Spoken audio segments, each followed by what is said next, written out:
If you're hearing about some coworker getting promoted, or you're in an all hands Zoom meeting or even in-person meeting, and somebody gets up in front of the whole company and, they're given accolades and rewarded, and you just don't care. In fact, it's annoying. You're like, who cares? Hello, that should be a sign that your loyalties to the company aren't there, your loyalties to a ladder aren't there, your concern and passion pushing you towards a ladder to climb.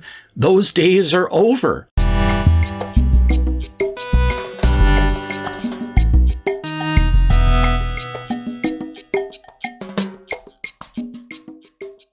Ever catch yourself flip-flopping on how good or bad your tech job really is? One moment you're like, I just want to move to the mountains and forget this entire thing ever happened. And then just 5 minutes later, you find yourself thinking, it's not that bad, right? Well, if you're anything like me, I ignored the signs, sad to say, for almost a decade until burnout forced me to confront that I was done working for corporations and I had to go on my own. Well, that doesn't have to happen to you.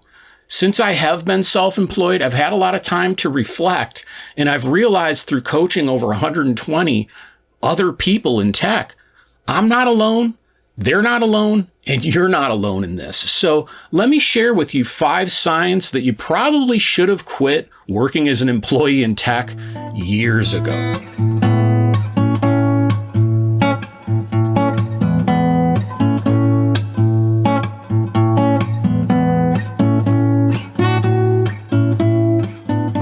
The first sign is you're just too good at your job.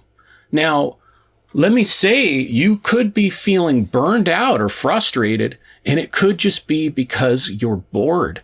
If you've ever heard of the definition of burnout from a lot of people that study this, it's not really that you're working too many hours. It's usually that you're working on things that you don't care about.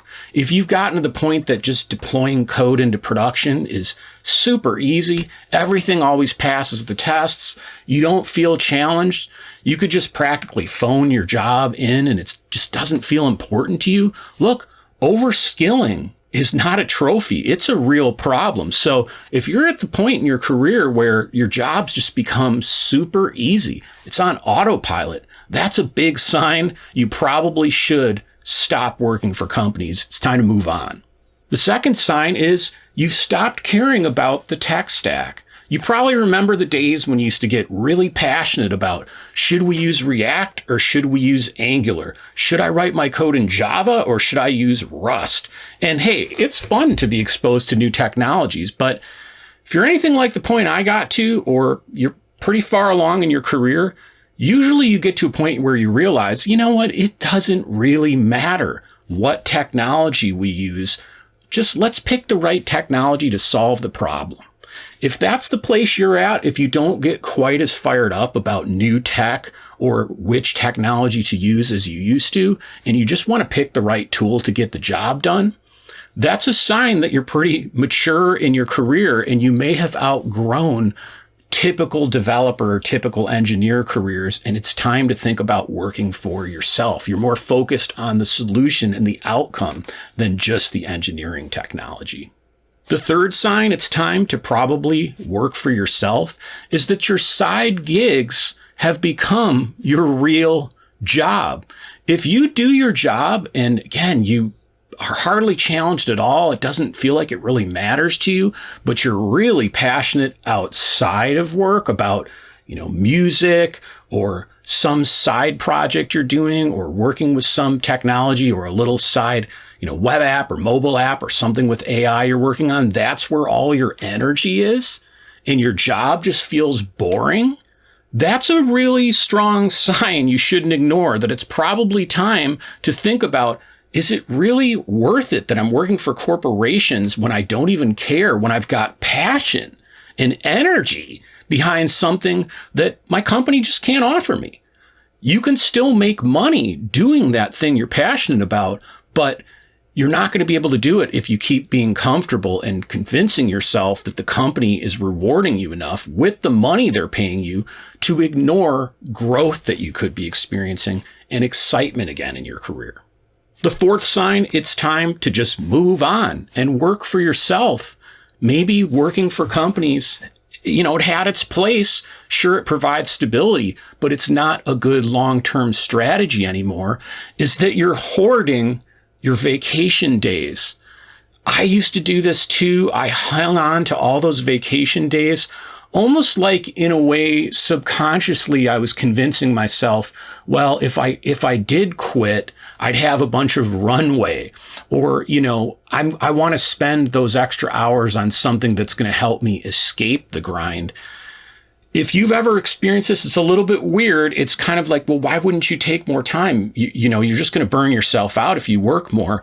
I think I had this silent rebellion going on that by not taking vacation, I sort of was convincing myself, well, I'm giving myself this buffer for when I do what was hidden in the back of my mind, which is work for myself, which I knew, again, like I've shared at the beginning of the episode, 10 years earlier, that was the direction that I needed to go in my career. I was just ignoring it, and I'd learned to bury it. In the fifth sign that maybe it's time to work for yourself and stop working for companies is you get annoyed by other people's loyalty to the company you work for. If you're hearing about some coworker getting promoted, or you're in an all hands Zoom meeting or even in-person meeting, and somebody gets up in front of the whole company and, they're given accolades and rewarded, and you just don't care. In fact, it's annoying. You're like, who cares? Hello, that should be a sign that your loyalties to the company aren't there. Your loyalties to a ladder aren't there. Your concern and passion pushing you towards a ladder to climb, those days are over. You need to step up and find a way. How can you take charge of your own career? How can you establish yourself somewhere out there in the marketplace and provide for yourself without the shackles of depending on a company and hoping that they're going to reward you when, by the way, you don't even care anymore? And hey, if you're considering quitting the corporate tech grind to work for yourself, you've decided, you know what, maybe I should get out, but you're a little freaked out. You're not sure if you're really ready. Well, I've got a free scorecard you can take. It's a quiz called the Tech Solopreneur Readiness Scorecard. It's just 6 questions you can answer. And I specifically selected 6 questions that are meant to really get you to expose to yourself whether there's things holding you back in your mindset, your skills, or your level of commitment, or if you really are ready to possibly quit the corporate grind. If that's interesting to you, check it out. There's a link into the description, or if you're watching this on YouTube, there should be a card in the corner you can click as well.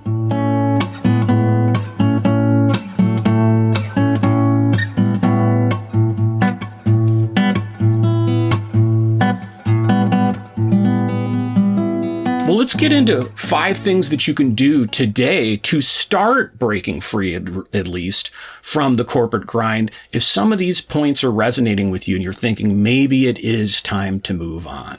The first thing you can do is quit caring about your next review, about your next promotion, about the 3% they're going to maybe give you as a raise. You probably know this, but if year after year you get a 3 to 4% raise, it's not a raise. It's just keeping up with inflation. So you're actually matching or losing money the longer you stay at a company that's just paying you these little piddly raises. So at some point, you got to cut the cord and stop investing and caring about the ladder that the company has put there that's dangled carrots for you to climb. You could still work there.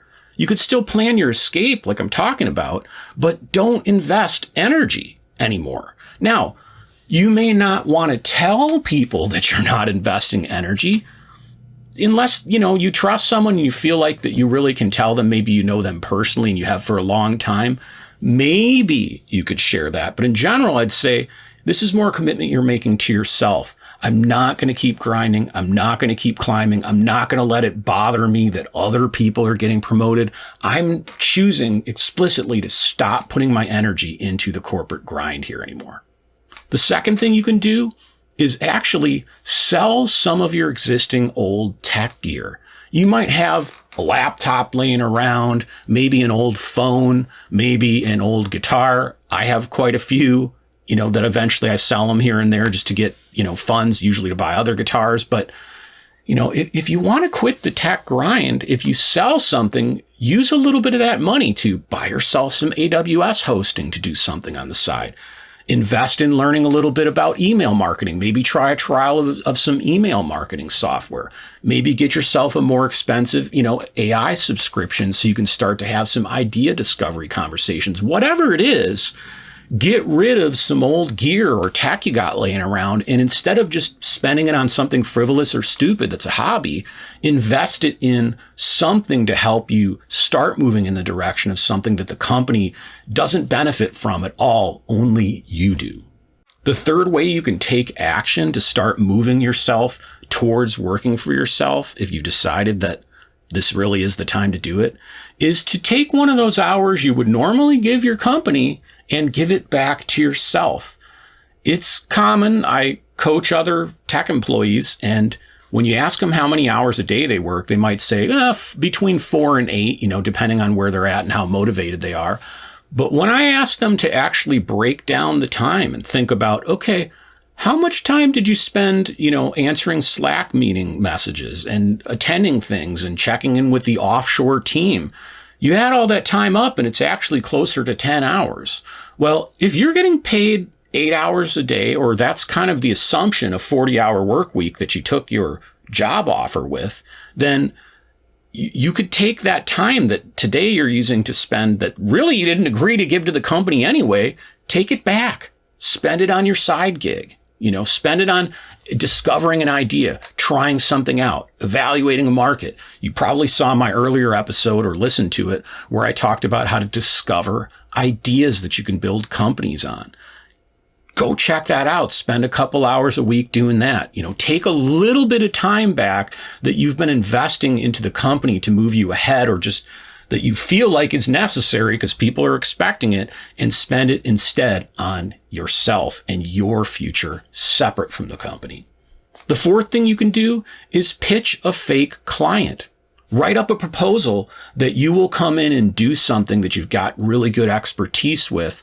Put pricing on there, terms on there, whatever you think would help somebody feel comfortable, and then just email it to yourself.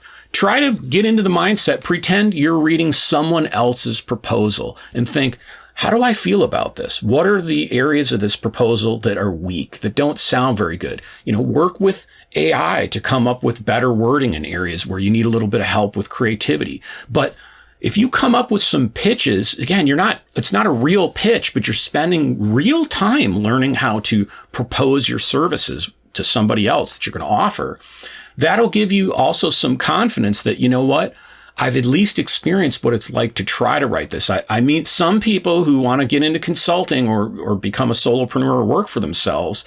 And the first time they ever try writing a pitch or writing a contract or writing a proposal is for a real potential client. Now, I understand if you have to do that because you lost your job, you have no other option. But if you actually do that intentionally ahead of time, take a little bit of time today or this week, try it, send it to yourself, or maybe send it to, people in your personal life who don't work for the company that you do, and ask them, hey, I'm considering, going solo. What do you think of this proposal I came up with? Does this make sense? Does this sound silly? Where do you think I could improve in that? That'll increase your confidence that, yes, you really can go solo. And the fifth thing you can do today to start to break free a little more than you were yesterday is to burn at least one bridge. Pick one thing that you're accountable for today in your job and commit to just stopping it. Whether that's you're invited to an optional architecture review meeting and you got into it initially because you just wanted to be aware of what was going on and you saw yourself maybe moving into an architect position. But now you've went, you know what? I don't want to pursue the ladder anymore. I want to work for myself. Get yourself out of that architecture review meeting. If you've offered to, review people's code when they're doing automated tests or something like that, review their code coverage or do PR reviews. And you were never asked to do that. It's just something you signed up for because you thought, again, it would get you ahead or it would get you a promotion. Get yourself out of that. If there's like extra sprint meetings or design meetings that are not really required of you, but you just kind of threw yourself into them, understandably, to raise visibility and increase sort of the apparent value, to your employer of the job that you're doing, pull back from that. It's both a way to, reinforce to yourself that, hey, I'm moving on. I'm not continuing down this path. And it's just to free up energy. Why spend energy on anything that's above and beyond the minimum job you got to do? Now, I'm not telling you to, quiet quit and not do a good job. I'm just saying anything above and beyond that you would normally do to get a promotion or get more visibility or move ahead. If you're going to actually work for yourself, those are precious minutes and hours and seconds that you could be spending building something new for yourself, not continuing to grind, for the company. So what do you think? Are any of these things you've experienced? Have you ever struggled with the realization one day, like I did? You know what? I've thought of working for myself now for 5 years, for 10 years, when I really think about it. Why did I put up with it for so long? Hey, I'm trying to tell you, you're not alone. Don't beat yourself up, but recognize when you really are in that place. I think, if you can be honest with yourself that something needs to change, you can start to do something new today. And again, if you're not sure if you're ready or not, take my scorecard. Take this Tech Solopreneur Readiness scorecard that I've created. It'll at least give you some good information. As a result of that scorecard, I actually offer you some insight into why you may be ready or may not be ready and some next steps you can take, some links to some resources I have. So if you're at a place where you're really thinking, you know what, I think it might be time for me to actually do something about being sick of working for companies and not just keep telling myself day after day and week after week and year after year that maybe eventually someday I hope something will change, but you want to make something happen, check out the scorecard. Leave me some comments on what you're struggling with, and let's all talk about this together. Until next time, thanks.